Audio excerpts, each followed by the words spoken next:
MLS Aces episode 185. This is your host, Tom Sweezy, and I am not joined by Jason Vivang. I am not joined by Sam Nelson. I am not joined by Vaughn Pullman, even though Vaughn may show up in a little bit. I am joined by Graham.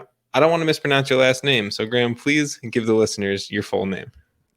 Graham Capobianco. Okay, see, that's much easier than I was You're going from New with. York. I know, right? Come on. Like, you know.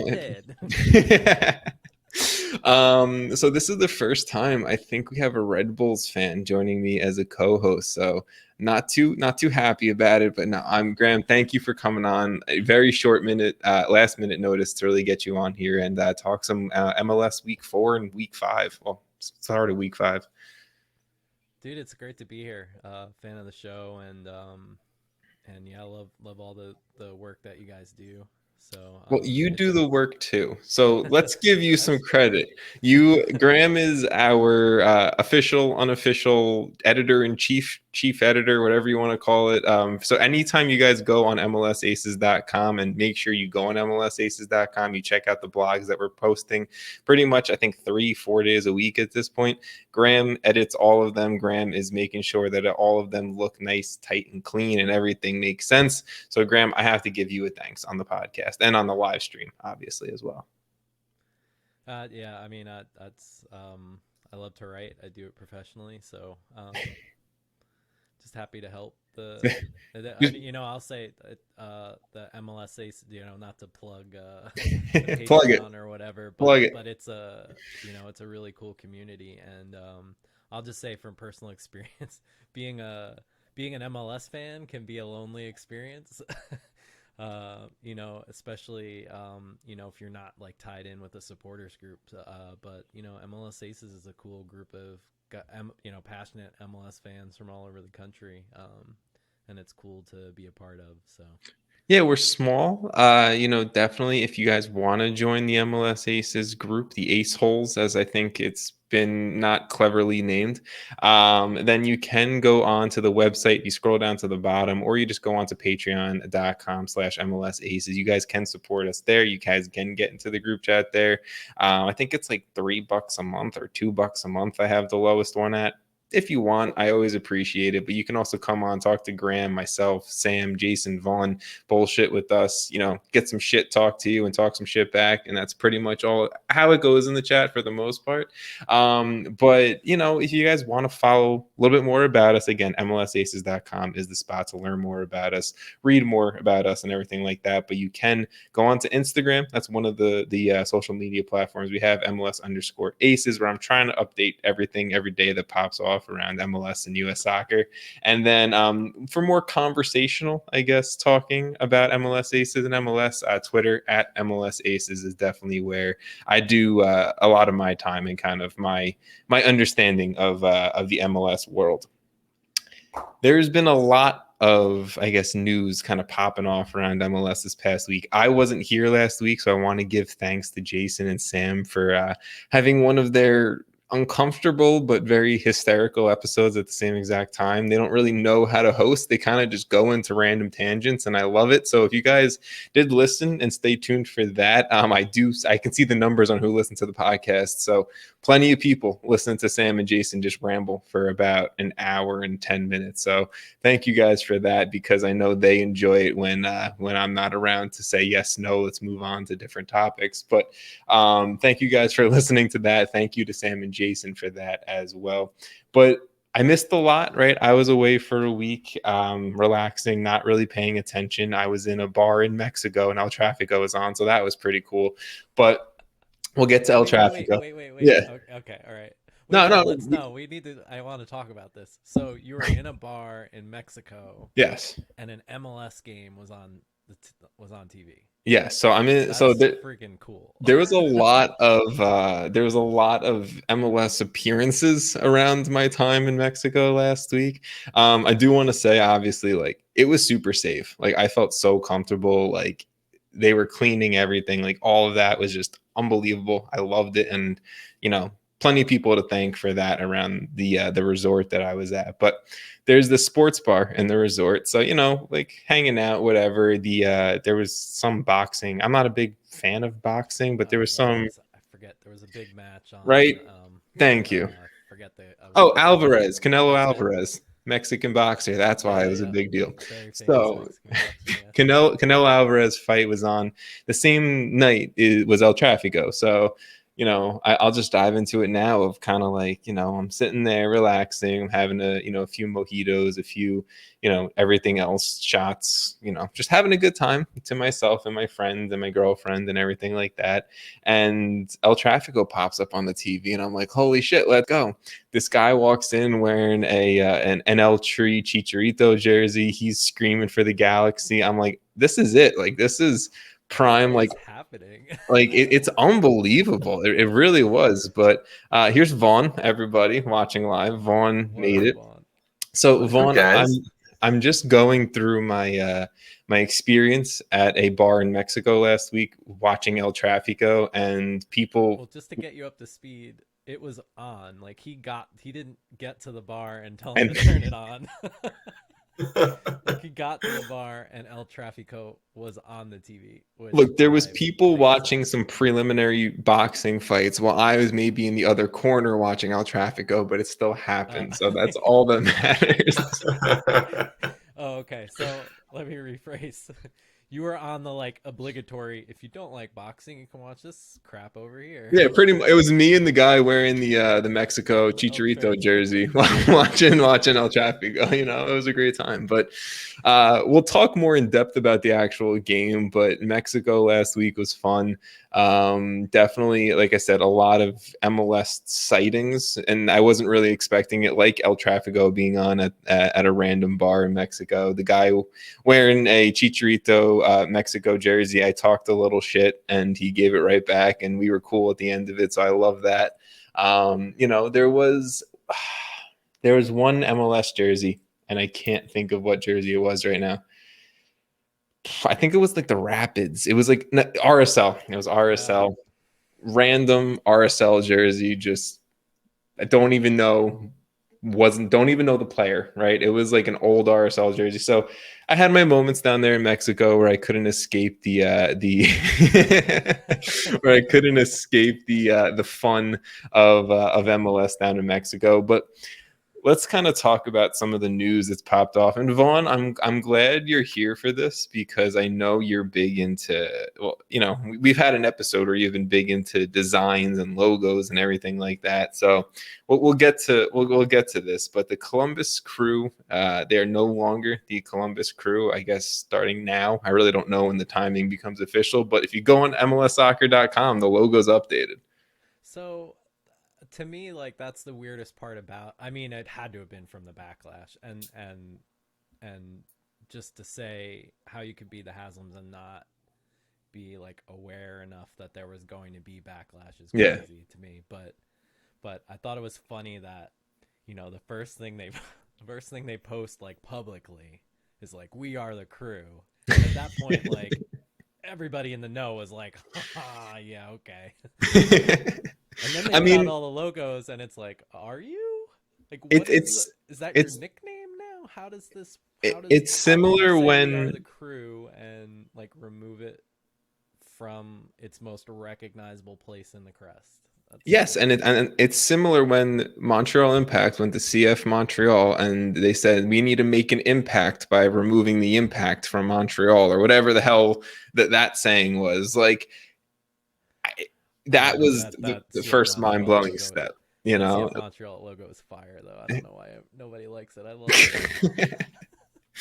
Vaughn, what was your initial take, I guess, when you saw it felt like 24 hours where the leak of the crew logo came out and then all of a sudden it's on the MLS site and it's a real thing? Yeah, I mean, it was pretty weird. I mean, I kind of was shell-shocked, right? And like, I'm not even a Columbus Crew fan, but the way that it all went down, I mean, it went from like, there may be a name change to there's a leaked logo on a sketchy, like mocked up hoodie pullover to the next day. It's real. Like it's done. And they're going to change the logo like in week 4 of the season. Yeah. Like just, well, but and you saw the game. They're still like, Yesterday they still have this. That's why I was wondering, like, is this going to be part of the stadium launch? Like, they're going to, because I mean, the crest on their jerseys is still the same Columbus Crew crest. I don't think any of this was planned. I think it's all been bungled. There was a great article in The Athletic where apparently, like, they've been trialing this in the local community for a year, and, like, you know, apparently they went out of their way somehow to you know, I guess survey you know, a bunch of people in the Columbus area. They specifically, according to the Athletic article, they chose people that were fans and people that weren't, and we're just trying to figure out, like, what do you think is cool. And one member, I can't remember the name of the supporter group off the top of my head, but one of the main Columbus supporter groups, someone from the board of that supporter group was NDA'd and was part of those initial talks about a year ago. And then I guess 6 months later, there were a couple other members of the board that were brought in on it and NDA'd. And then, like, where it blew up was obviously last Friday. They brought the whole supporters group in, and if you haven't and you have a subscription, read the article on The Athletic. It's really interesting. But one of the things that I mean, apparently, like, the whole board of this, and I can't believe I can't remember the name, but the whole board of the supporters group. It was the Nordic.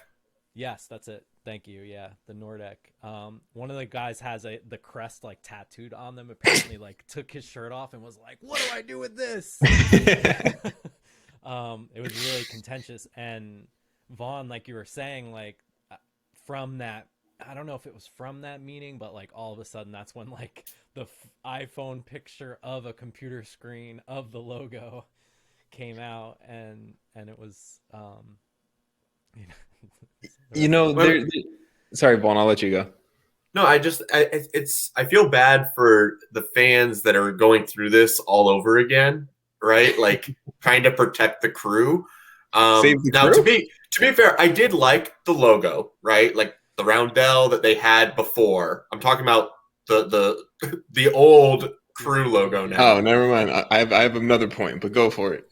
Well, I don't know which one we're talking about. 1, 2, or 3. Yeah, no, the roundel, the circular one. Yeah, that one. That logo, to be fair, that was part of Precourt's rebrand. So I can see why the team and the new ownership may want to move past that identity and past that era. But absolutely just removing the crew name from it, going to Columbus SC, I just think it's in poor taste. I think it's just really not listening to the fans. Like, I think us and MLS supporters, like, we get that these are brands. We get that the league is trying to do these niche things to drive attention and narratives and get more merchandise sales. But it's like, okay, you're crossing the line of gimmick into, like, you're really messing with something that you've actually built, right? Like, we're a 25-year-old league now. This is a team that started in '96. Like, there's history there. Like, you finally have built some history. So, like, honor it. I'm not just throw it in the trash. I think, Vaughn, I mean, I agree with everything that you said, but to me, like, the more egregious thing is that there was really, like, from what I can tell, except for, like, like 2 or 3 people that were NDA'd, and for some of the people that were surveyed, like, it just seemed like the fans weren't really involved in it. And one of the things that came out in the aftermath of the crew was just talking about, you know, switching gears a little bit to NWSL, the Gotham FC rebrand, and how, like, they, like, involved the fans, and apparently, like, they, you know, made sure they had buy-in and, you know, did focus groups and stuff like that. And the fact that, like, so many people in the Columbus fan base were, like, totally caught off guard, and so many of them seemed, they were like, why weren't we, like, included in this? Like, why didn't anybody gather our input in this? Why, you know, like, because obviously, you know, it's funny, like, before, you know, just like an hour and a half ago, my son was asking, you know, why is the Ohio rivalry called Hell is Real? And we watched that, you know, the Hell is Real documentary that MLS did, and there was a whole bit about, from several supporters. This is a year ago. Yeah, exactly. And they're talking about, how they almost lost the crew and saving the crew and like what that meant and how like hurt they were that they were going to move. And it's just like, this is like a fresh, it's like you said, Vaughn, like this is a fresh wound. Like how do you not have how do you, I just don't understand how you don't have like the awareness to understand that. Yes. You know what I mean? Like, and okay, fine. Like the first 6 months you want to keep it secret, but from that point, this video came out a year ago and there was tons of footage of Columbus fans very passionately saying like, we saved the crew. We can't believe that, and even just they had footage of all the rallies that they had. And I mean, I'm not from Ohio. So, obviously I knew about Save the Crew but I, kind of watching the documentary, I didn't realize like how much the supporters put into saving it, between the rallies and all the pressure that they put on anybody that they could. Yeah, and the social media just absolute craze that went on, and that's the mind-blowing thing to me is I'm not opposed to clubs within Major League Soccer rebranding a logo, trying to get a little bit more modern with the logo, making a sleek new logo. That's not the problem with me. The only problems that I have from the crew or the Columbus SC perspective is the not involving the fans, because I think that's in soccer, like that's the biggest thing, is like involving your supporters groups, involving the people's traveling with you, and involving the fans, and really just dropping the crew name in general. Because like you said, Graham, a year ago we were, or whatever, 2 years ago, whatever, we were having the Save the Crew hashtag going nuts, and we were having fans going nuts and non-Columbus fans saying Save the Crew and all this stuff.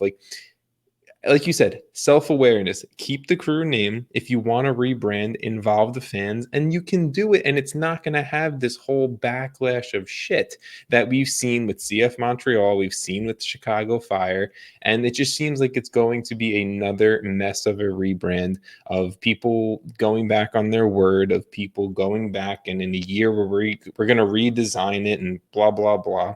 But Vaughn, I'm going to start with you. Yes or no to the actual rebrand itself? Do you, ignoring the name, actually you can't really ignore the name, ignoring the shit behind it, the name, the logo, do you like it?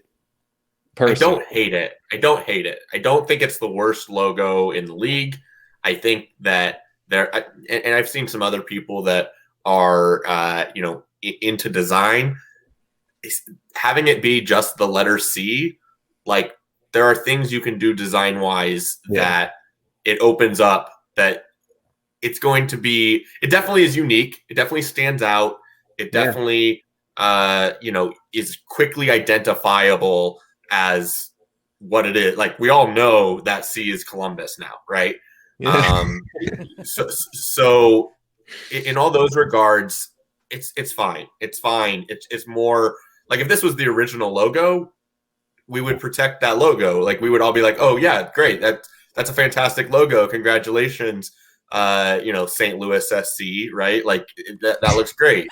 But it's not. You're going into your third iteration. I think if it was the start, it'd be fine. It's not only that. It's that they're changing it, when they're changing it, the circumstances that they're changing it.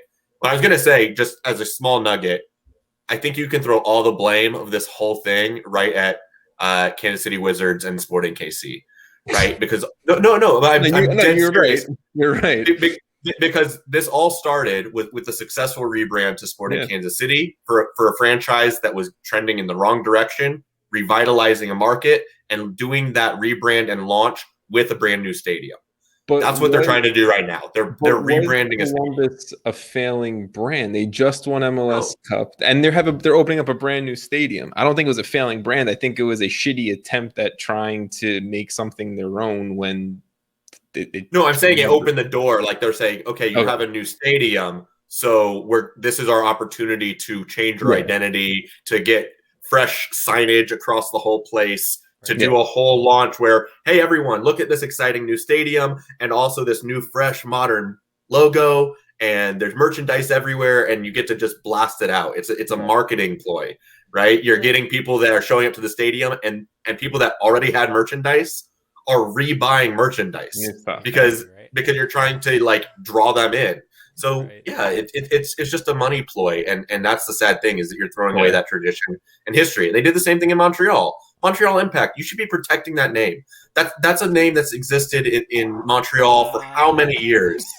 Don't get me hot. No. I Yeah. agree. Don't get me hot on this because I put this tweet out yesterday and I had people DMing me and like talking so much shit to me that I put this out. Where the people who are making the biggest fucking deal about the Columbus Crew no longer being the Columbus Crew and this whole mess and this is disgusting and you're erasing history. Where were you a few months ago when the Montreal Impact died? Where were you? Because that brand has actually been around longer than the Columbus Crew. Where were you when when Chicago Fire FC or SC, whatever, changed to Chicago Fire FC? Where were you when all these other rebrands happened? Because you're falling along in some social media hype train. But Well, but it's also timing. I feel like you can't put Chicago in that group. Sure, yes. It was just such a disaster. You know what I mean? can agree with the Chicago take. Disaster that it's like that doesn't. Like, but what was Chicago trying to do? They were doing the same thing. Aside. Yes, but Chicago was doing the same thing. Chicago was doing the move from Bridgeview over to Soldier Field, new ownership, and trying to capitalize on that. Right. And in Montreal, why were we not talking about it as greatly? They're not the reigning champs. They're not going into a new stadium. Like, it doesn't move the needle the same way. Every piece of argument you can have for the Columbus Crew is the same exact argument you have with the Montreal or CF Montreal Impact move. And again, like I said, Montreal has more history in North American soccer than the Columbus Crew did. And at that point, not really much was changing. You had the same head coach with the biggest name in the league in Thierry Henry at that point, right? And same stadium and everything was staying the same and it was the same ownership group. So there was no reason to change the brand, change the name for the Montreal Impact, but they did it for a money ploy. But people weren't. But it's also the rollout. It's also the rollout, right? Montreal Impact going to Club de Foot Montreal is happening in the middle of the off season versus the middle of a Thursday in week 4. I just don't think MLS fans. To say, Vaughn, is like timing. Like, if I guess my question to both of you would be, if Columbus does this in mid-January, do we care that much? I mean, the Columbus fans are obviously they're going to care. I'm not. This is not. It's more like, do the casuals like? Because I feel like the Club de Foot thing was like, oh, they changed their name. Wow, why? And a little bit of conversation, and then that was it. It was done, and now we're talking about Champions League. I think we care about the Columbus Crew changing their name more than maybe any other club in the league changing their name because of a not too long ago we're hashtagging saving the crew. That's it. Okay. And it's odd I also feel like it's odd for the reigning champion to be like, fresh new start. It's like, if FC Cincinnati wants to become known FC Skyline Chili, go for it. Like, do it. I don't know. I don't care. Like, because you're the worst team in the league. So. Like, I don't know. Yeah. They're the ones that need the rebrand, and instead they're just putting Knifey Gary across all the seats in their brand new, beautiful $250 million stadium. Beautiful stadium, but you need way more than that. But all right. Any closing remarks on the Columbus Crew rebrand? Because I didn't think we would spend almost 20 minutes talking about it, but maybe I should have expected it, No? All right. We need to protect MLS brands, in my opinion. I think we're to the point where, like, let's not keep going through this. Like, if Portland Timbers and Seattle Sounders, and Vancouver Whitecaps, for that matter, those names that have been around, San Jose Quakes, right? You missed the biggest one. We must protect the New England Revolution and that logo. We must protect that till the day we die. I will lay on a sword for that logo. I agree. If we got nothing else from this, it's that. It's that.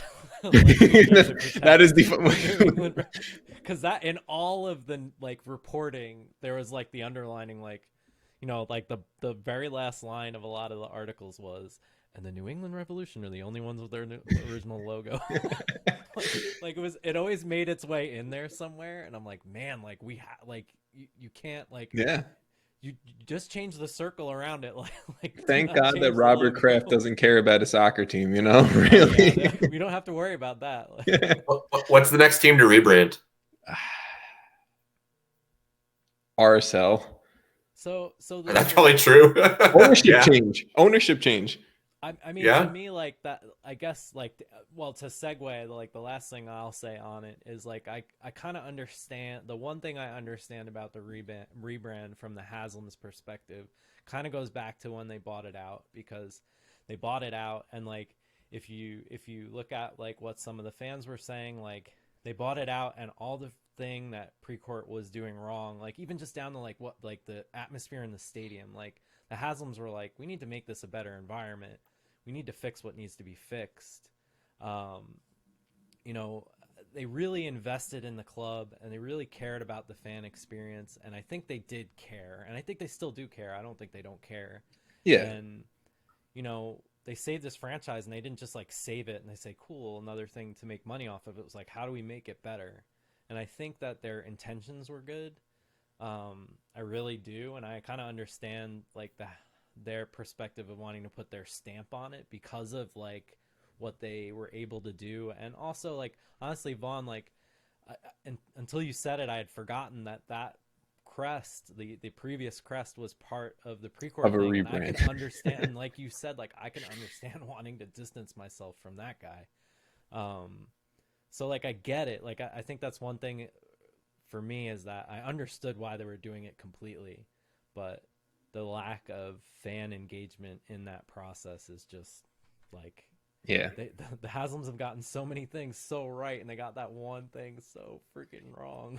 It was just the way they did it that didn't sit well, I think, in many people's stomachs. So I know we could talk about this, I feel like, for the entire episode, and trust me, I would, but I think there's many people who don't want to hear about it anymore. So let's move along to Americans in Europe doing big things. We casually, I kind of just like to throw it out there, congratulate the dudes over in Europe winning trophies, because there seems to be an American like every week just winning a trophy here and there. A lot this week. So, some former Red Bull love in Jesse Marsh, he's able to, in the past, I think since I've been on the podcast to host that, at least he's been able to raise the Austrian Cup and also win the Austrian Bundesliga title. Same with Brendan Aronson. So shout out to them. That has to be a great feeling for you, Graham. Double. Zach Steffen, he claimed an EPL title, the first American to win an EPL title. So, shout out to him. I think he had 8 games total this season, but you know what? It doesn't matter. Started in the Carabao Cup, got the trophy there, won an EPL title. So shout out to Zach Steffen.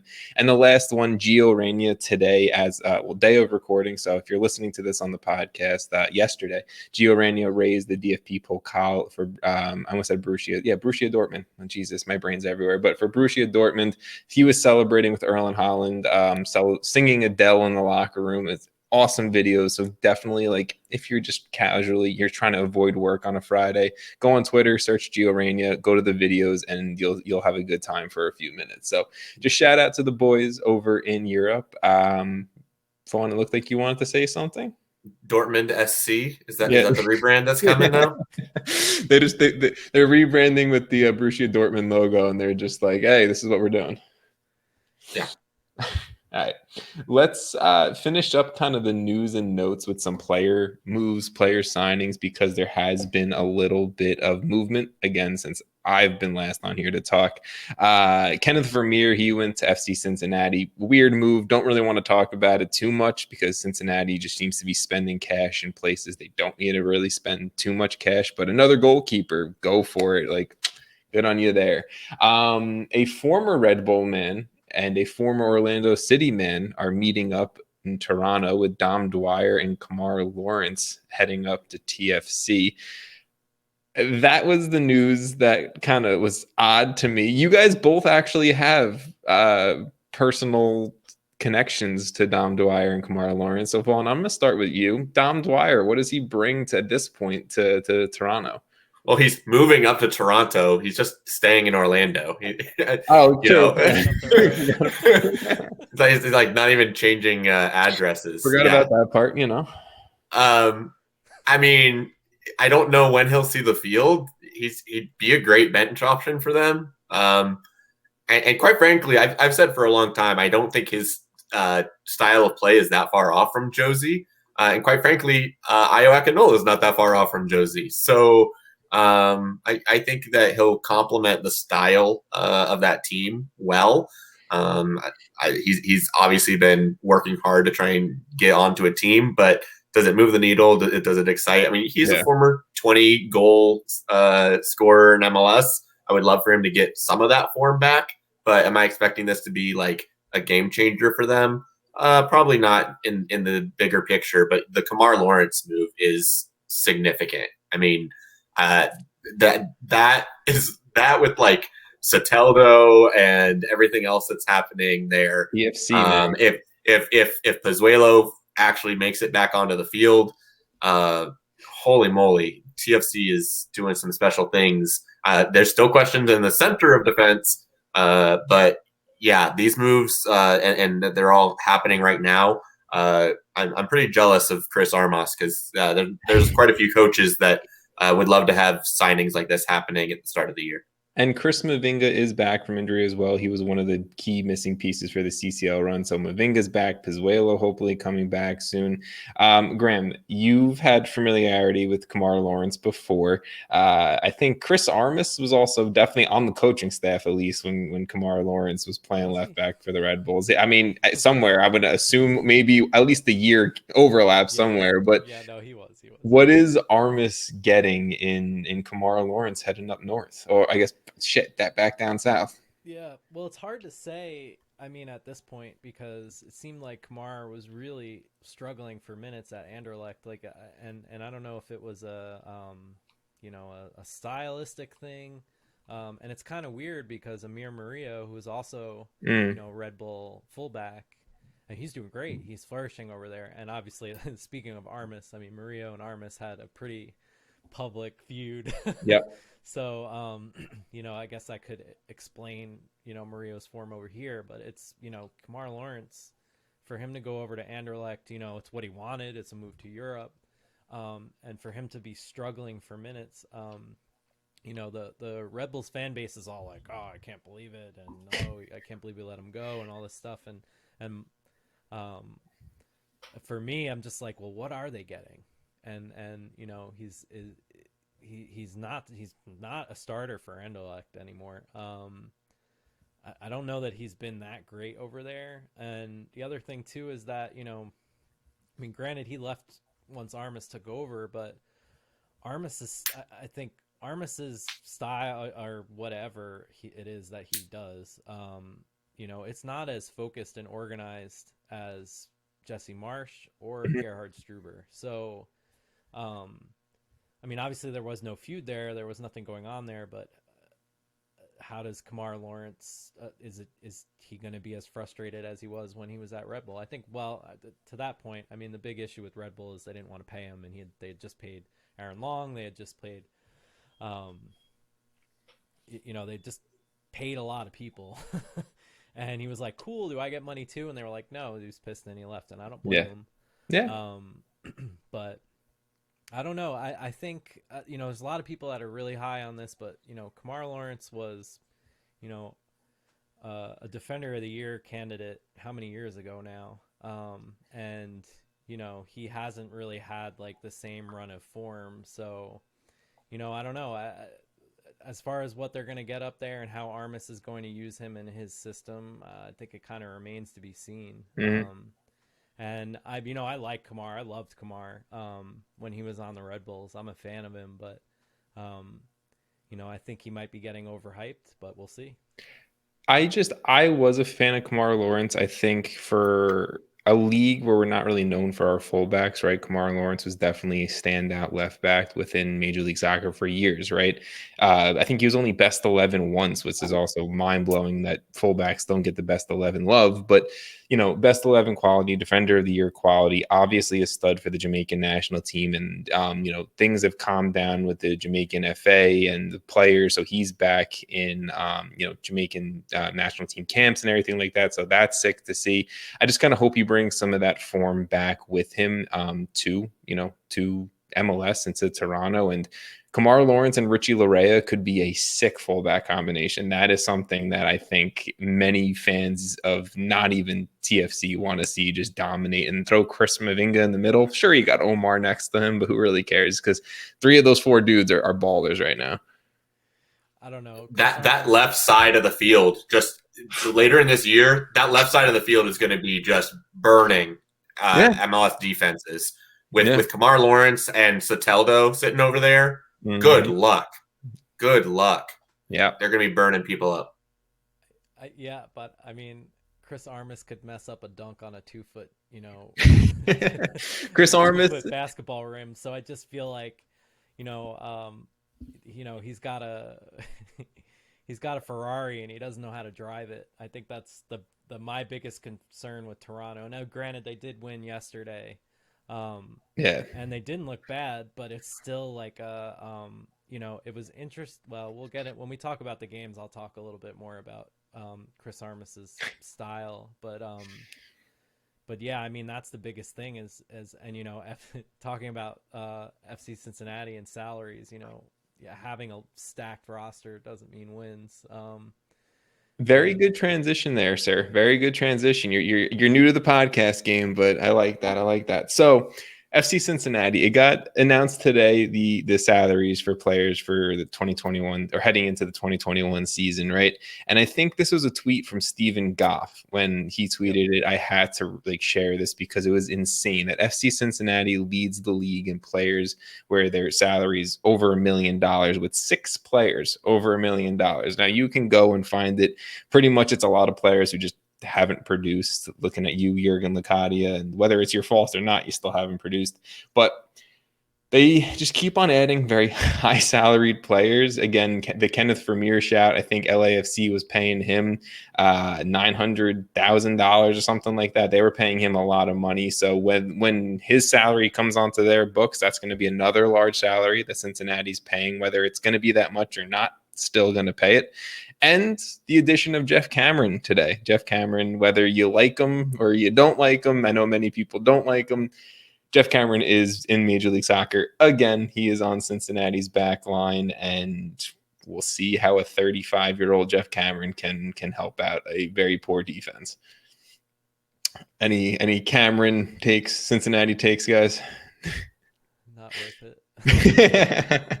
I mean, they get a physical guy back there. I mean, we've said they needed anything. I mean, you were calling for Iko Para and Walker Zimmerman, but no, Jeff Cameron is going to help the team. But we've been talking all along of hey, these are huge names. They're bringing in multi-million-dollar guys in Locadia, in Brenner, in Medunjanin. We're forgetting that Medunjanin is close to $1 million. It's a mess there, and they've been trying to clean it up for 3 years. It's a big chili spill, and we'll see, we'll see what happens here for Cincinnati. Maybe some solid Jeff Cameron back there can finally lock it down, but I got to see it to believe it. I don't know if Jeff Cameron at 35 is doing much, but we'll see. That brand new stadium, that's all they're going to keep shoving down your throat is that stadium. Here's a drone shot. Here's a still. Here's Cameron and Vermeer. Is their starting center back and starting goalkeeper, are they a combined 70 years old? Close to it. Legitimately, though. Just saying. Good thing their, striker's 19, so, evens that out a little bit. But that's really the news from around the past week and a half that I've missed. Again, didn't expect to go 40 minutes on it, so maybe we talk a little bit less about the games, but Can you just mention Gazdag for a second? Oh, shit. Yeah, Gazdag. So, Daniel Gazdag, Danny G, that's all you wanted. That's all I needed. If you're watching the YouTube or the Twitch, you got why Vaughn wanted me to mention Daniel Gazdag. But just quickly, Philadelphia Union signed attacking midfielder Daniel Gazdag, Hungarian international. It was actually just announced today that he won Player of the Year in the Hungarian First Division. So shout out Daniel Gazdag, and hopefully that you can be a piece for Dupe to win CCL later on this year. That's pretty much all I'm caring about with that. So let's move on. A lot of games to potentially talk about. If you're listening to the podcast, you're watching this later, you're watching it now, whatever it may be, we are not talking about all the games because I don't even think my brain can handle that much MLS talk right now. But a bunch of week 4 games from last weekend. We have all of the midweek week 5 games done up until, this point as of right now. So let's start with the week 4 games, and definitely a bunch of awesome games, a bunch of awesome performances. Let's go around with one game, one storyline each. We'll see how long that takes us, and then we'll see if we can squeeze in a second one each. So, Graham, you are the guest here. So, guess first. What game, what storyline, what player, what performance do you want to talk about? Well, we talked a little bit about it. I don't want this to turn into a Chris Armas shit podcast, but I was lucky to be one of the people actually in the arena on Saturday to watch Toronto take on the Red Bulls. I had a totally different, as many like fans can tell you, as many season ticket holders can tell you, it was like a totally, I can't remember the last time I sat in like the opposite corner. Normally I sit right above the supporter section, but anyway, yeah, it was really interesting. Obviously the hype was Armas, Armas returning to Red Bull Arena to face, Struber and this new look Red Bull team that's still sort of finding their legs. But it was really interesting to see, like, in real time, the difference between, the Armas system that we've been stuck under for, a couple of years and Struber's system, which is a lot. It just, leading up to the game, there was a really great really great interview. It's late for me, and I can't believe that I'm blanking on his name right now. Left back. For the Red Bull? Andrew Gutman. Yeah, there you go. I can't. Yeah, anyway. It's late. It's late. So there was a really great interview with Andrew Gutman, and he was talking about, really basically the understanding between the outside backs and the eights, and how, the outside backs and the eights need to be aware each other are on the pitch. When the outside backs go, the eights drop. When the eights go, the outside backs stay home. And, it just seems like, and even just watching the match, it seemed like for the Red Bulls, everybody knew what they needed to do when certain things happened, that there was a clear system. Toronto I don't know what they were doing because I feel like Armas is just like crazy ball. You know what I mean? Like, it's kind of, it's kind of strange. And honestly, I think it kind of draws some parallels with Pep Guardiola, where it's like possession and pressing at the same time.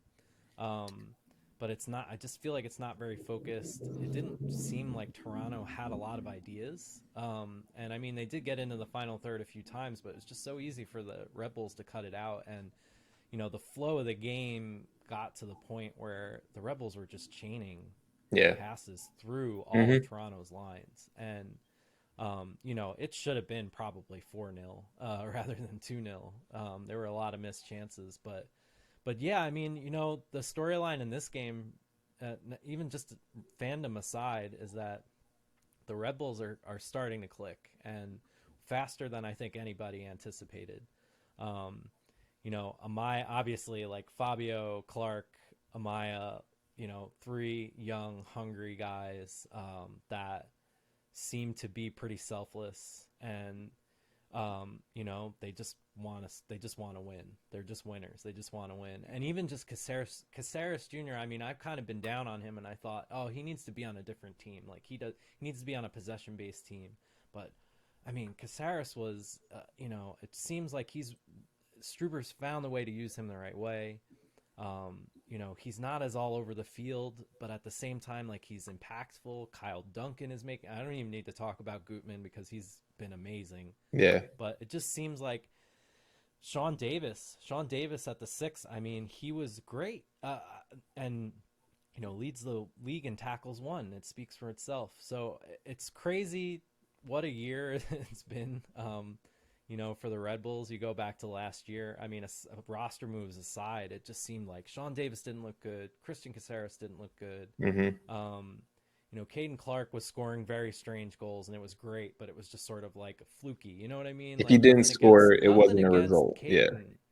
But it was like, they were kind of fluky goals. Now it's like scoring goals based on build-up. You know what I mean? Yeah. He's off of great link-up play. So it's a great thing to see, and, hopefully they can keep it going. I mean, this week is the real test for the Red Bulls because they're playing a Philadelphia Union team that everybody has underestimated so far this year. And they just, it's going to be a real test. I think this is sort of, I mean, there's time and the season is young, but to me, like, this matchup against the Union is really like their first, the real litmus test for, Struber seems to have settled on a lineup and seems to have settled on a formation. Is it going to work? Is this going to be, so? No, I think that's fair. I think the Red Bulls themselves as a team is a storyline right now in Major League Soccer because, like you said, Graham, they're exceeding expectations for the team 100%. The Frankie Amaya thing, just in general, and seeing Amaya and Caden Clark score in the same game is like a Red Bull fan's like wet dream, right? Like, it's just like, here are the two kids. Like, here's the future. Well, I mean, Caden Clark is the future for just now, but it's fine. But like, Fabio being a guy who I think I didn't expect much out of when they signed him. I didn't really understand it, but now he's leading the league in assists, and Kyle Duncan's playing well. And like you said, there's a lot of guys just clicking and playing well for the Red Bulls, and they're definitely one of these surprise teams right now that are just, I thought they would have been, fighting for a playoff spot, and now it looks like, with Philadelphia, with New York City, they're trying to make the East their own type of deal, and I have to say, I respect what the Red Bulls do, and they're doing it well right now.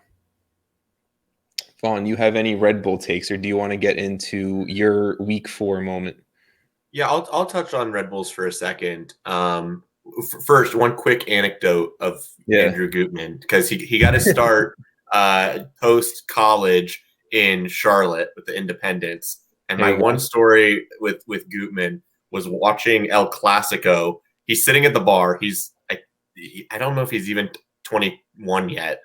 I guess he graduated from Indiana, but either way, we're sitting there. I'm like sitting over his shoulder, and we're like talking about Messi and how he'd be like a good addition to Charlotte. Like, that was my Gutman experience, was chilling with him watching El Clasico once, and that's what I'm gonna say until I'm 85.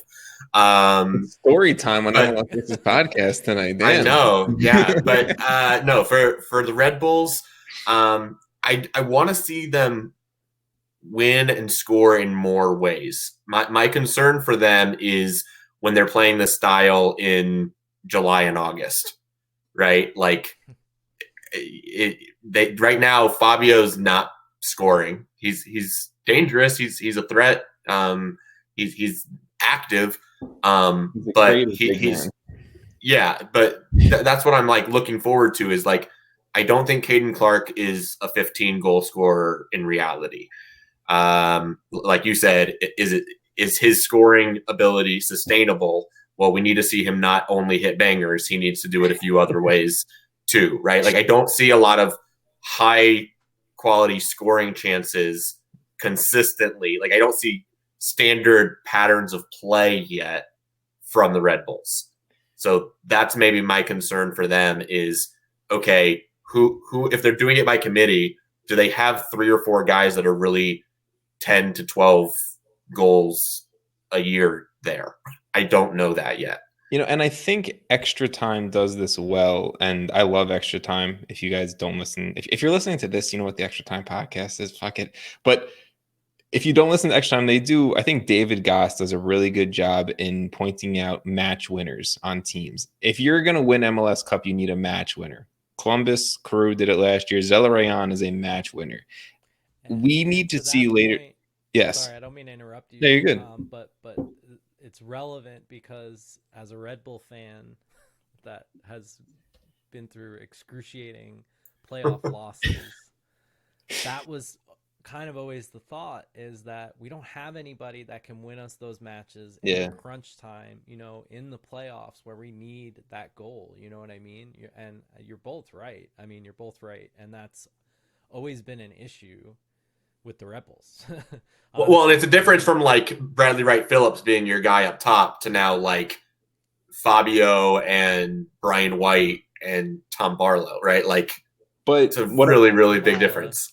We got Klamalo. Oh, well, that's true. That's true. He's got could be. Like he can play this weekend. So Klamalo was, I was going to say the Red Bulls, for me to be super, like, to think they're a legitimate team come mid-season and later, they need to have someone step up as a match winner, right?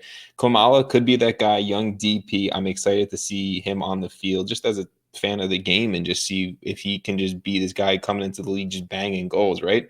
Caden Clark, I feel like, has the ability to become that. I just don't know if he is going to become that in time, right? And I'm not saying you need to be banging in goals to be a match winner, but you need to be doing something to then help the team around you score the goal, right? You need to be attracting the attention to allow others to run and then score the goal. Right. You need to be able to influence the game. Yes. And Caden Clark can do that.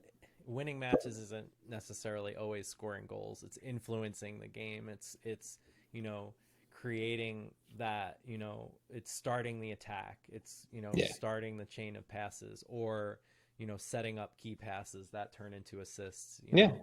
I mean, but to that point, Caden Clark has had a couple of, MLS assists, but at the same time, like, he's at, for some of them, he's the start of the play. He's the start of the attack. And I think that's, some people see him as a 10, as like a playmaking 10.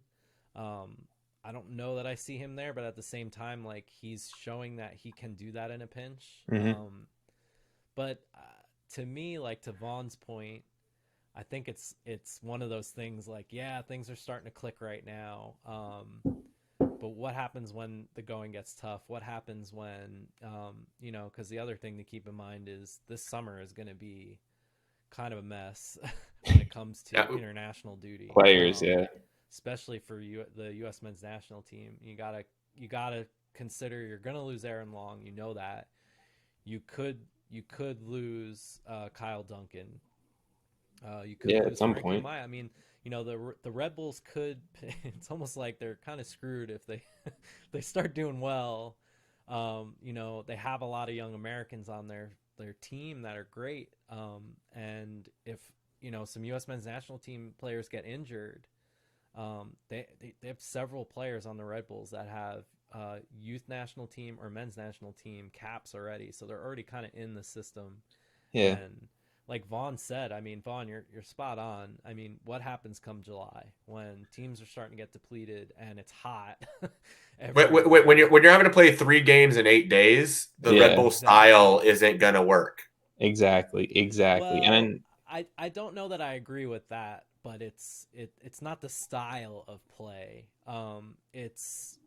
Is everybody going? I think it's going to become a manpower issue, because I mean, if they're very, I think they're deeper than they've been in several years right now at every position. But are they going to get depleted at those positions as the summer wears on, whether it's due to injury or whether it's due to USMNT caps? And then when you don't have that depth, like you said, Vaughn, like, it gets harder to do that in the heat, that constant pressure.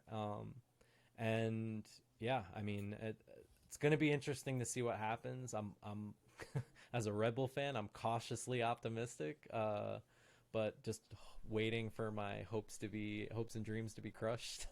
Now, but it's really encouraging to see, like, right now, when I would expect us to be kind of stumbling the way the Fire are or FC Cincinnati are, and it would be okay, but Yeah.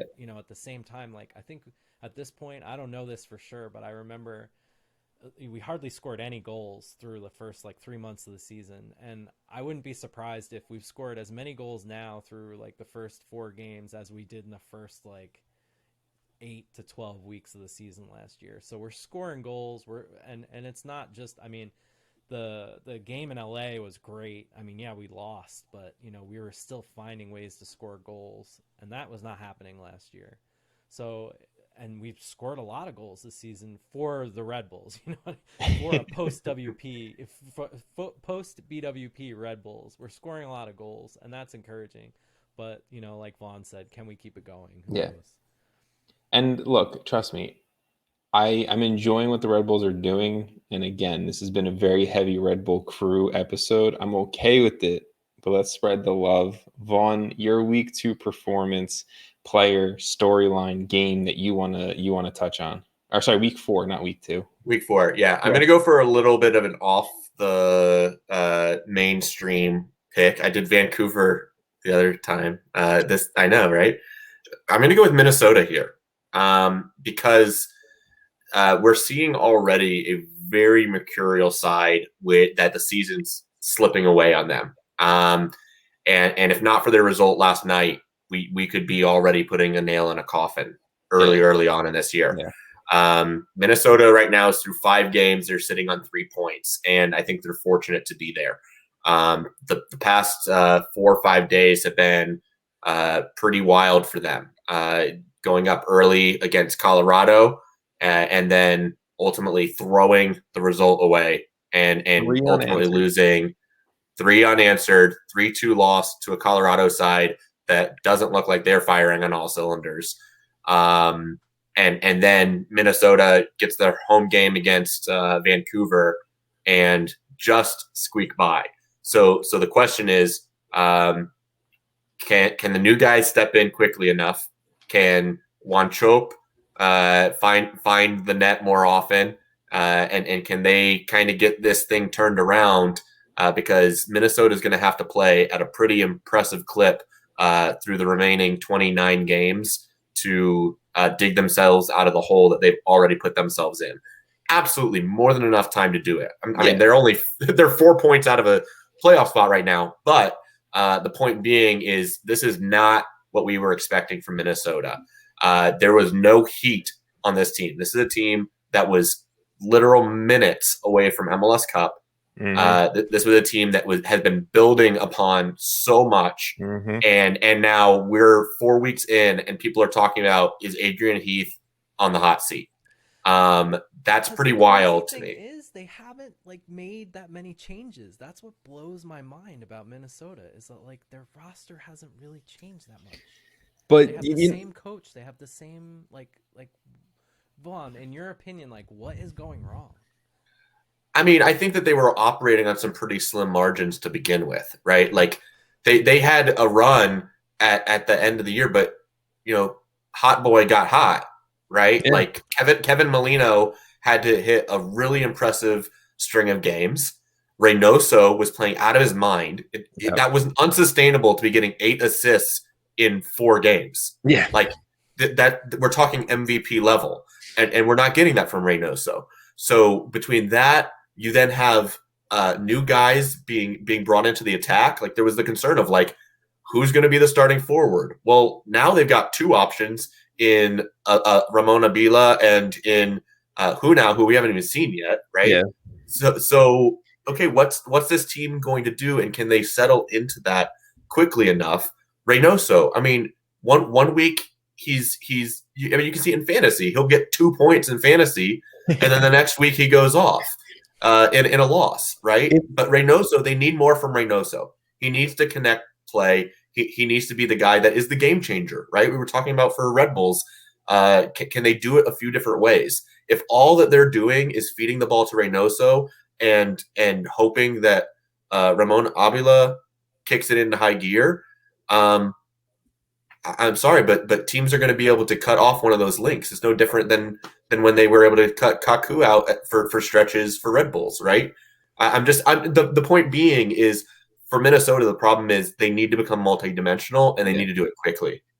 The take about Reynoso is interesting because if I was gonna like pinpoint anyone on that team that really like I feel like is giving it his 100% all, and I don't want to blame that much, it's probably Reynoso because he's been the only one that kind of looks competent on the team for stretches, right? Obviously, he has his pieces where he's just looking like the rest of Minnesota, but I still like Adrian Heath is just not a good manager to me. And you don't have to be a tactical guy to be a good manager. You don't have to just be a pure players coach to be a good manager, but you need to have something. And I don't think Adrian Heath has much. I think he's arguably the worst coach in Major League Soccer. And I know it, towards the end of last year, I'm like, I've given him a lot of shit and I'm feeling better about him. And maybe just because players were covering up for his lack of, just his lack of being able to be a manager. And I'm just not crazy about him. Like, I think he pulls the whole, like, no one respects us card too much. And then at the end of the day, when you lose and you lose in embarrassing fashion, yeah, no one is going to respect you. And I have problems with how Minnesota lines up on the field. I have problems with Robin Ludd as your striker when the guy misses 4 chances a game at a clear open goal. I just have problems with the way this Minnesota team is lined up. And sure, when we get Abila in there more often, he scored last night. Awesome. When we get who now in there when he's playing and he's fully fit, but it's just getting these guys acclimated into positions where they're going to succeed that I feel like Adrian Heath is not putting these guys in. Well, and like I said, it's when you become one-dimensional, right? Yes. Reynoso. Everybody knows the attacks coming through Reynoso. I'm not saying Reynoso is not trying, but I'm saying everybody knows what that game plan is going in. It's no different than the LA Galaxy doing nothing but crosses into Zlatan. Zlatan's going to score 30 goals, but the team's still not going to make the playoffs. Because you're one-dimensional. You're only doing it one way. And you can't carry the load like that in MLS anymore. So to me, you've got to have other guys that can step up and can do things. And it's okay to go periods of time like that. But the concern right now for Minnesota is that their results have been they're just losing out on points. I mean, they're sitting on -6 goal differential. They're being broken down way too They're being broken down way too easily defensively. They've given up 10 goals, right? And then on the attack, they don't have it clicking yet.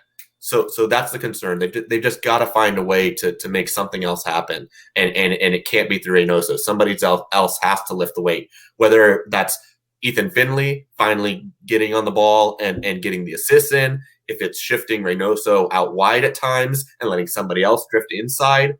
If it's getting Abila out there and letting him drop in, I don't know. And I agree. Can Adrian Heath be the guy to make that all happen? I don't think so. I mean, he's known as like the forward whisperer, but I mean, it seems like a lot of times what happens is they ship forwards out. Yeah, they bring in 80 forwards and you ship them all out. And they do fine, yeah. I mean, or like they go someplace else and they're performing well. Meanwhile, there's Mason Toy, he's got 2 goals through the first 4 games. I mean, he's not lighting it up, but at the same time, he looks good, and I'm sure they would love to have him right now. It just seems like for someone who is like widely known as being a forward whisperer, they've had all this young talent come through that they ship out. And then they bring in these older players that are just kind of and you'd expect him to or Minnesota in general. I mean, look at Caden Clark. Like, how do you let that go? But they're not. They're not. It seems like with Adrian Heath, like developing talent is not his thing, even though supposedly he's supposed to be good at doing it with forwards. They just wonder, like, with how the league is,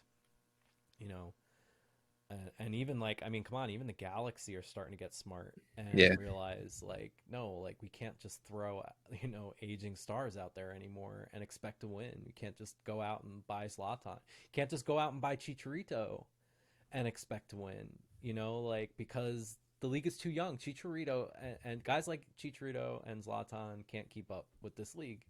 And I wish I could remember who it was. There was an interview, it must have been an extra time interview with somebody where they were talking about MLS and, like what the impression is overseas. And, obviously like some people are like, oh, it's kind of an N league, but what a lot of people say is that, like there's a lot of young talent. It's a faster league. And it's more grueling because of the speed. And, I think Minnesota's going to have to get younger if they're going to get better. I think most teams are that way. They're going to have to get younger if they're going to want to get better, and if they're going to compete. And the thing with Minnesota too is the West is so competitive. Yeah. Especially now that the Galaxy are a team again. LAFC's in the bottom half of the table, and like they're not going to stay there for long. So it's going to be a battle up top, and Houston, who knows how sustainable that is. Vancouver is kind of a fluke, and obviously we expect Colorado to fall. But I mean, SKC, LA, Seattle, obviously, like there's just so many teams, and the West is also known for like people going on a tear and somehow making it into the top three. Yeah, towards the end of the season. So to Vaughn's point, I don't know. It just seems strange that Minnesota had such, to hear Vaughn say it, I kind of almost have my own doubts now where I'm like, man, like, was it fluky? Was Minnesota's season fluky? And is that it? Is that what, like, oh, they didn't really, losing Ike Opara, I think is a big deal. I can't believe that they let Kevin Molino go. I don't understand that at all. They used to be tough to break down. They're not tough to break down right now. Yeah, last year they were a defensive team. This year they're not. I don't know. It's interesting what's going on with Minnesota. Just to kind of maybe put a positive spin on it. Maybe if you get a Bila kind of playing and he's getting used to the team and he's getting used to MLS minutes, scoring last night, maybe you can continue to try to get him to score, adding in who knew, maybe, or who now, again, not really sure how you say it yet. But we'll see. We'll see how we can throw some positive spins on Minnesota and hopefully see them be competitive once again. I want to take a chance to shout out the week for hero. We don't have to talk about the game. We could talk about it for 30 seconds if that's really it. But the hero of week 4, Chris Wondolowski. The guy just saves the day for San Jose about 3 or 4 games a year. And in week 4 last weekend, we got that moment with Wando, the game-winning brace for San Jose over RSL. And I just love it. I love it when he's scoring.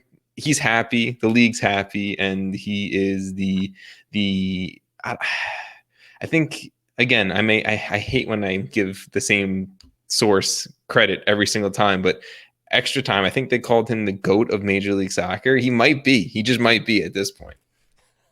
I had to explain to my son what GOAT meant today because of that. Dad, why are they calling Wondolowski a GOAT? He's old. He's fucking old as hell, dude. I don't know what to tell you. But no. And it's funny because, my son Cole is 8 years old. And he's obsessed with soccer and MLS. Lucky for me.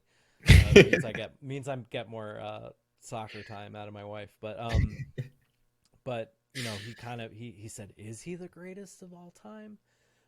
Which is a really, strange question to consider when you think about it. Is he the greatest MLS player of all time? That's basically what my son was asking me.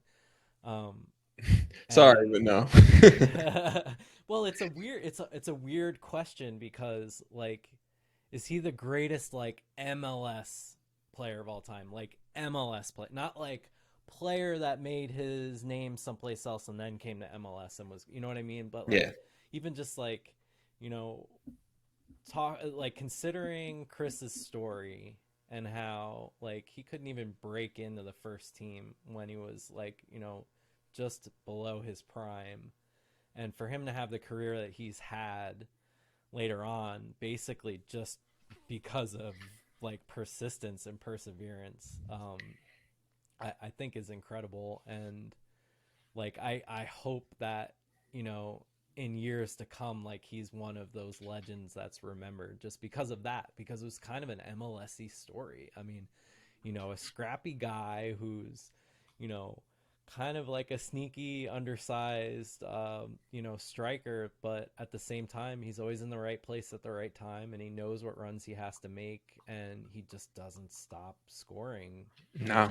I think he's going to be the guy that 20 whole career, and he could have. I mean, it was, and also like anytime you get a chance to listen to an interview with Wondolowski is great, because he just seems like such a down to earth guy that I want to go get a beer with, you know what I mean? Yeah. And just like hang out with, but it seems like kind of like it's a feel good story because it's humble beginnings, humble person. Like considered hanging it up at one point and stuck with it, and now he's the greatest goal scorer in MLS history by far. And who knows if, with MLS being a selling league, who knows if that record's ever even going to be broken. That's what I was going to say. I was going to have my hot take is that Chris Wondolowski is going to be the Roger Maris of like MLS, right? Where it's like, okay, Mickey Mantle was there, but Roger Maris was the one who had the record for most home runs in a season. Like what? No, like 25 years from now, we're going to have that guy that comes in and he's banging 30 goals a year, and in like a quick span, all of a sudden catches up to Wando and passes him. And then we're going to be talking about Wando again 25 years from now. Like, yeah, I remember Wando back in the day. He played 45 years for San Jose, and baggy jersey, and it's just it's the magic of Chris Wondolowski that really just keeps him alive. So that's why I wanted to give him the shout out for the brace. Let's go through and see if we can quickly go through one more storyline each. Could be a combo of anything, week 4, week 5. Maybe it's a combination of both week 4 and week 5. But Graham, I'll let you go next. Is there, nothing super long, nothing super crazy, but is there a game, a player, storyline that you want to bring up in this episode? Well, I feel like we can't possibly have this episode without talking about the first edition of El Trafico of the year. I mean, fair. And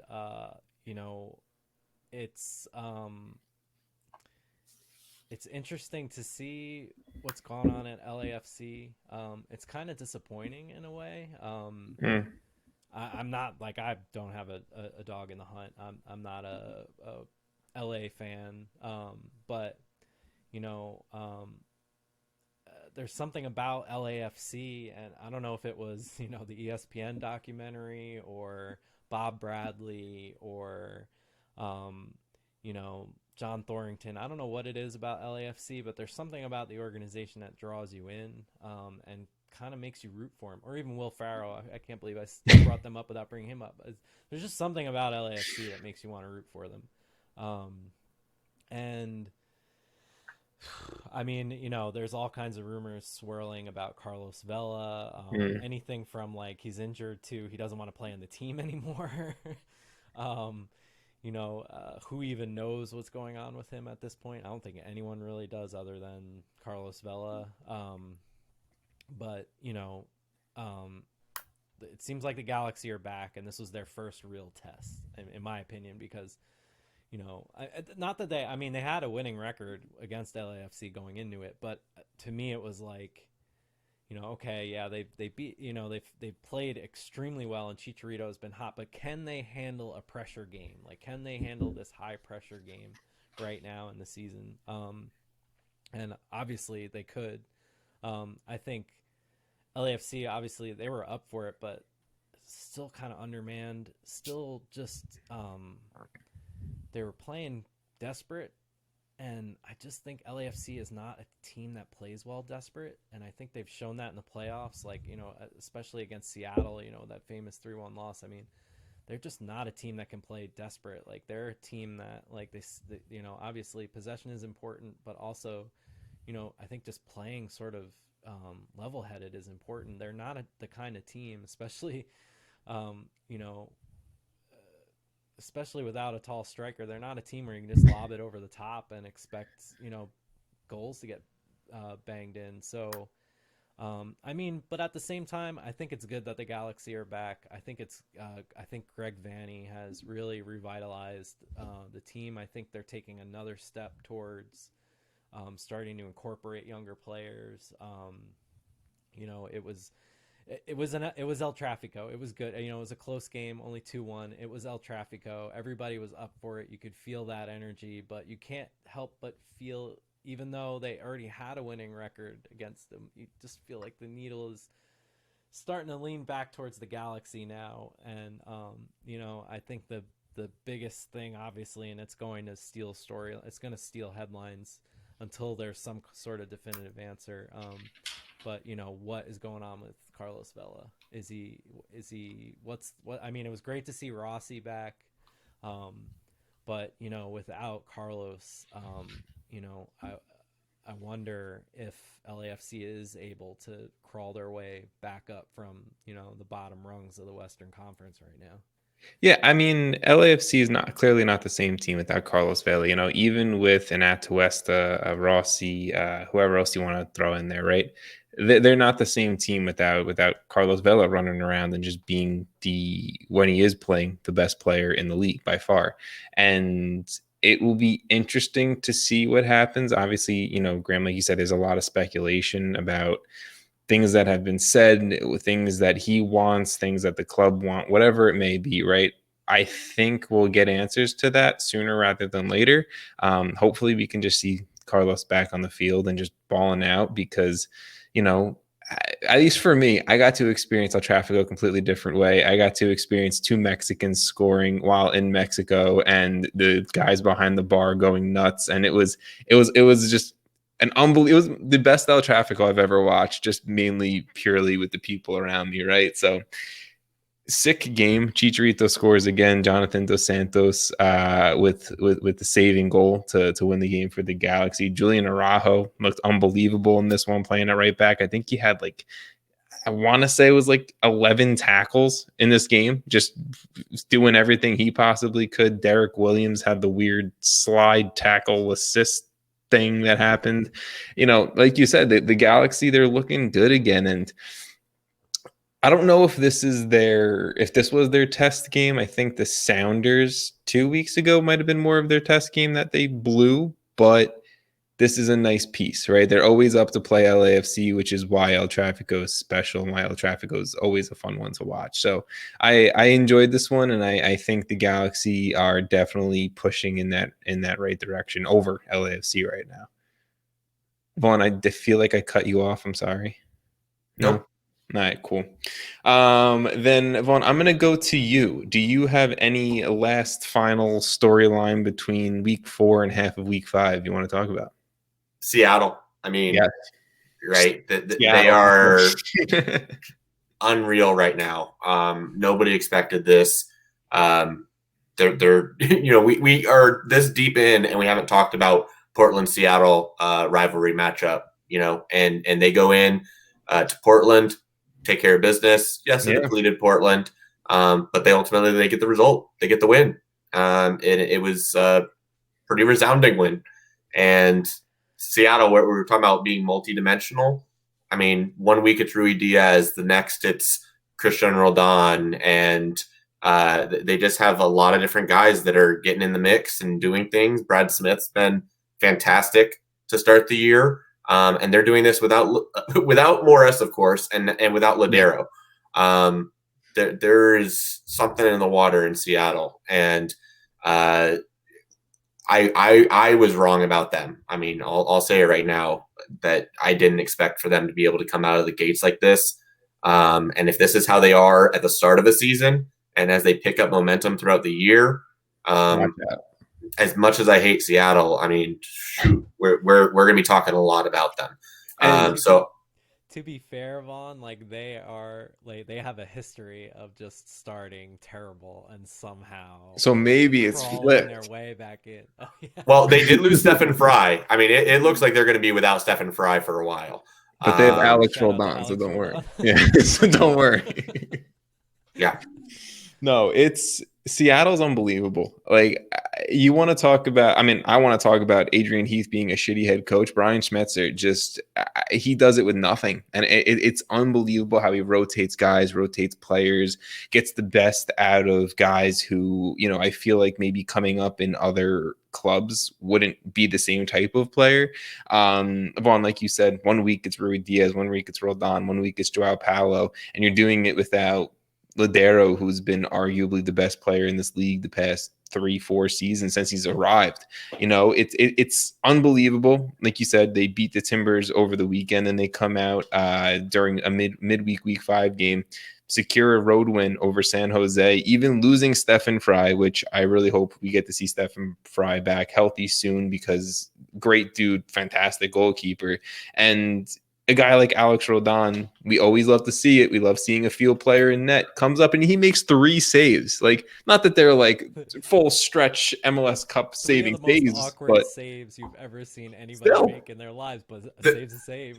Hey, the Roldans are playing with a chip on their shoulder. Yeah, you got to think, this is a league that has had those Santos brothers, that has the Higuain brothers, that have the Chara brothers, and the Roldans are owning this right now. They are kicking it. Like, I would argue right now that for brother pairings in this league, right now, the Roldans are top. I mean, it's so I think that obviously Christian Roldan has heard a lot of shit from U.S. men's national team fans the past 2-3 years, that he's just not MLS quality, or not U.S. men's national team quality, and he's been absolutely killing it so far in 2021. Alex Roldan got a lot of shit last playoffs and last MLS Cup, blaming him for a very poor MLS Cup, when I know I was one of those people who blamed him for a very poor MLS Cup, and he shouldn't have been starting. You had Kelvin Leardom on the bench. What the hell are you doing? Blah, blah, blah. But Alex Roldan, like you said, Vaughn, I think he's playing with a little bit of a chip on his shoulder as well. And he's been one of the best performers on this Seattle team so far throughout this season. And the Sounders are just good. Like, the Sounders just continue to defy odds. And when you think they're done, and you think they lost their Kim Ki-hee and their Chad Marshall and their Roman Torres and their Ozzy and whoever else you want to name that's come and gone and dominated and won and left, they just replace them, and they replace them well, and they win. And Seattle Sounders are just a winning organization. And I'm not used to it for any of my teams, but you know, it's nice to see as a distant fan. But Sounders are good. I think they're all playing with a chip on their shoulder because of MLS Cup. I mean, you know, I think I mean, I can't remember the line. I know I bet on it, but you know, they were. I'm almost positive that they were favored to win. They were, and you know, understandably so. But I think they're all playing with a chip on their shoulder, really. And I think it stems from MLS Cup last year. I think they expected to win. I think they were disappointed to lose. I mean, it's a weird year anyway, you know, but still, I mean, I really do think that the whole team is playing with a chip on their shoulder right now. And they, you know, finally, I feel like they're playing like, no, we are the better team. You know, and let's start playing like it. And I mean, they've just I mean, you know, like Vaughn said, I mean, it's a 2-1 scoreline, but it wasn't like El Trafico where that was a tight 2-1. I mean, it just didn't really, I mean, Seattle just didn't score more goals. You know I mean? Pretty much. It's not like it was close. It's just Seattle just missed some chances, but you know, and then obviously had to play a man down for a little while, so that didn't help. To wrap things up this episode, I want to say to anyone listening or watching that there's clearly points that we are not going to be touching on, because there was a lot that's happened, especially with a full weekend slate of games and a shit ton of midweek games. But Josef being back is a big point. Congratulations. He's back. He's scoring. Just kind of want to mention that. But the team that I want to talk about, Houston Dynamo. Graham, I know you mentioned it before. You said, you know, how sustainable is this? Over the weekend, they get the draw against FC Dallas in the Texas Derby, and then midweek, they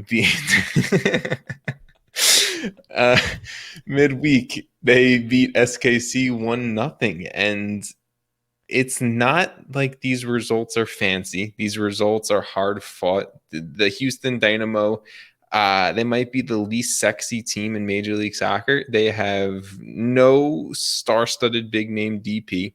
They have no flashy big-name American. They have no young talent that people want to tune on the TV to really watch the Dynamo about. But they're getting results. And, people were slating them to be one of the worst teams in the Western Conference, one of the worst teams in MLS. And Tab Ramos has his boys playing very well to start the season. Now, is it sustainable?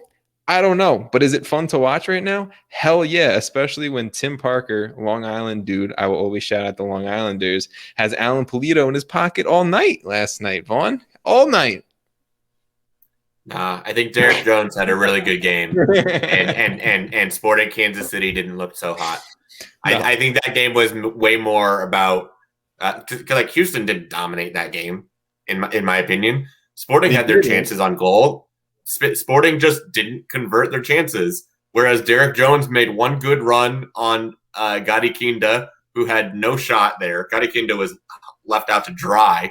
And then ultimately you got Andreu Fontas trying to chase down Maxi Urruti. He's going to lose that every single time. This game had two center defensive mids starting at center back. Boniek Garcia and Ili Sanchez are starting as center backs. This game, I throw it out. Houston, it's just like Montreal for me. Fool's gold. I don't believe it. I'm not buying it. It's a home win. Congratulations, Houston. You got a home win. You should have home wins. You know what? You can just shit all over the pick that I wanted to talk about this week, but Oscar Boniek Garcia is going to play another 30 years because of his transition to center back, and that's really all I really want to say at the end of this. I shit on your pick just for Jason.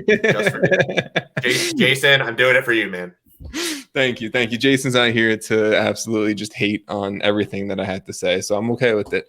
I do want to say that it's I mean for no reason whatsoever, and while we're talking about Montreal, it's nice to see Maxi Urruti scoring goals. It is that just and I don't know why. Like I don't have any attachment to Maxi Urruti at all, but it's nice to see him scoring goals.